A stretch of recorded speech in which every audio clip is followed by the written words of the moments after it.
Good morning. This is Friday. It's the last chance that we have to take a look at other scriptures dealing with truth. The word truth is used 6 times in the book of Ephesians.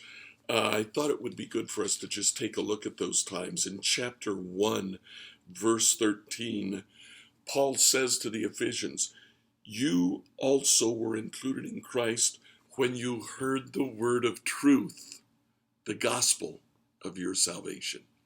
Now here, Paul calls the gospel the word of truth.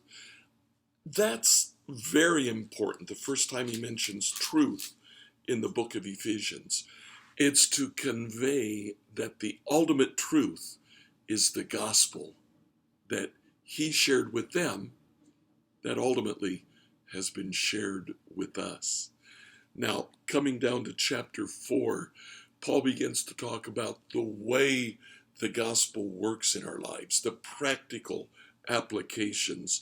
So in chapter 4, verse 15, Paul says, instead, in 14, we will no longer be infants. 15, instead, speaking the truth in love, we will in all things grow up into him who is the head, that is, Christ. So Paul says that as we meet together as a church, speaking the truth to each other is extremely important. On Sunday, we're going to talk a little bit more about that concept.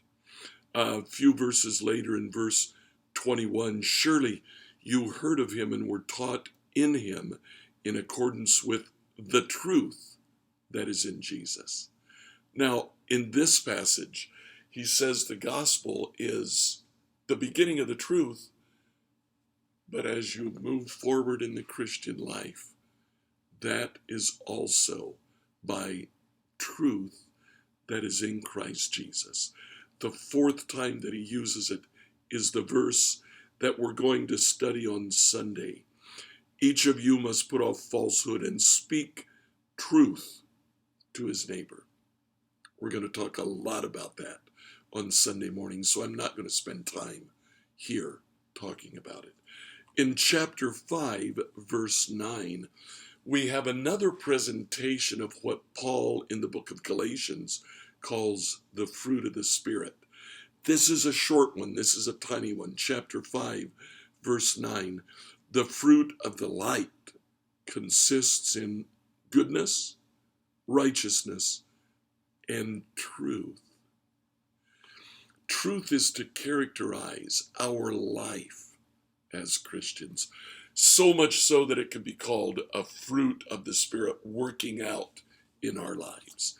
And then the final time that he mentions the word truth occurs in Ephesians chapter 6, where he talks about the armor of God. Chapter 6, verse 14, stand firm with the belt of truth buckled around your waist. The belt was what held the armor together. Without the belt, the armor would freely move around the soldier and open him up to being attacked from the side, getting behind his armor. But the belt kept things close to his chest. It kept him protected. The belt was what he used to hang his sword on. Anything else that he might need would hang from his belt.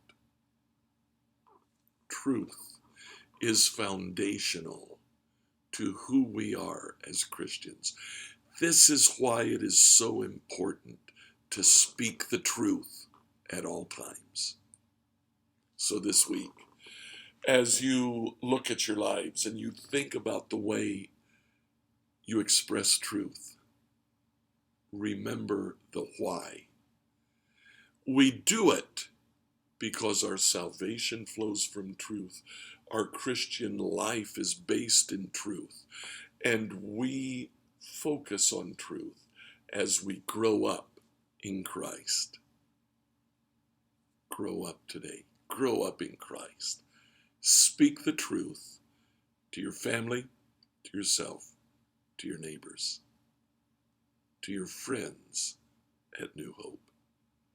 I look forward to seeing you on Sunday. We'll share with you more about truth then.